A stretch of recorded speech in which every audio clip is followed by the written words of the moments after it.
Hello, this is Dr. Karen Underwood. I'm the Chief Medical Officer of DROWZLE. This tutorial is what to do next once you have patients who have recorded with DROWZLE and then you're thinking about next steps. So let's get started. So this is a copy of the patient report. This is what's available in your portal. This is what the patient gets emailed to them in a password protected PDF file. So what you're looking at here is really what you are doing probably on your normal practice and your normal way that you triage patients. And we put them all together in a document that allows you to kind of look at all the risk factors for the patients and decide who needs the next step, who needs a home sleep test or further evaluation. So what our doctors have told us is that they like to look at the patient's age and their BMI as a risk factor. They will see what their stop bang score is.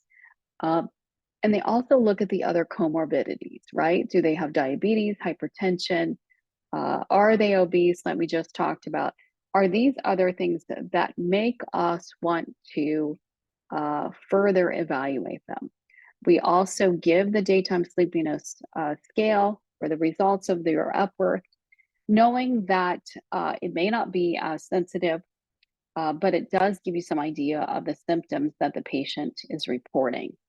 Now, the other piece to this puzzle is looking at the number of breathing interruptions. And what we talked about on the last video is that for drowsel, what we have noticed, because you cannot compare apples to oranges, so you can't compare our drowsel output of our apneic episodes to what you would find reported on a traditional home sleep test or a PSG.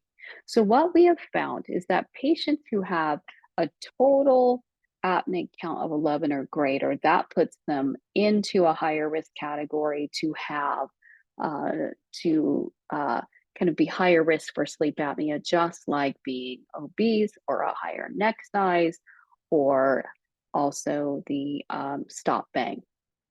So what our sleep physicians, our partners usually counsel the providers to do is to kind of look at that entire picture and make sure it makes sense.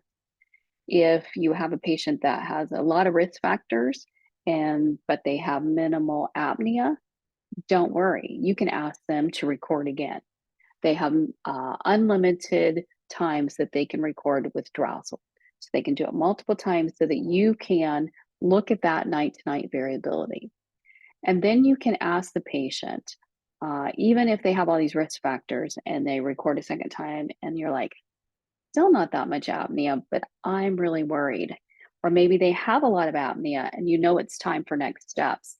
It's very simple to guide the patient to then go to using the next kind of innovative product that we have, which is called DROWZLE Pro. DROWZLE Pro is our FDA cleared home sleep test.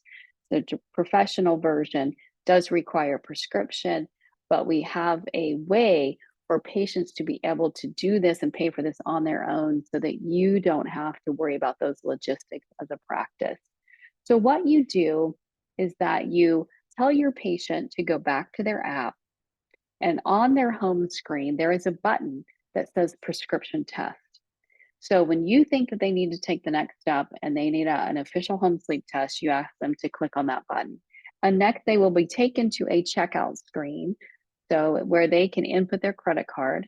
The cost is $199, and what they get for that $199 is that they actually get the DROWZLE Pro Home Sleep Test, and they can record up to 3 nights with the prescription version. They will get a telemedicine consult and with a sleep provider, and they'll get an official interpretation from a board certified sleep provider. So for the patient, we ask them to look at all of their surveys, update their information again, and to record again, knowing that this time their recording is going to be sent to a board certified sleep physician for interpretation. This is their official home sleep test recording. When the patient does record again, You will get a copy of this report.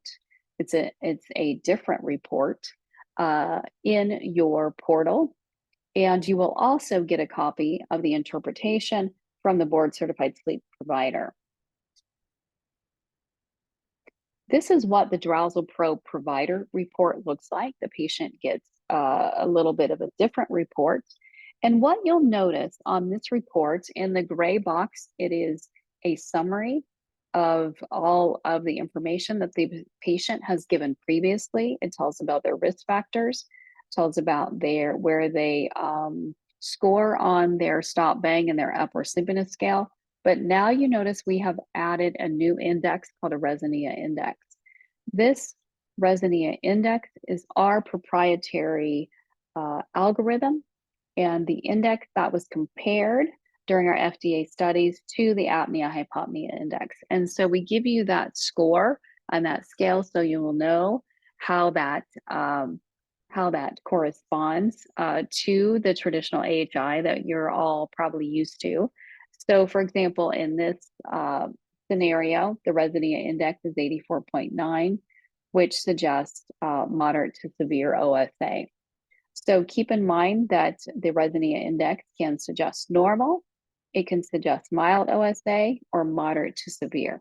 And this is the report that our sleep medicine partners are getting, and they are reviewing and interpreting. Just like the DROWZLE report, this does include multiple pages that tells the providers what the supporting information that the patient put into the survey, so they'll understand how they were answering the questions.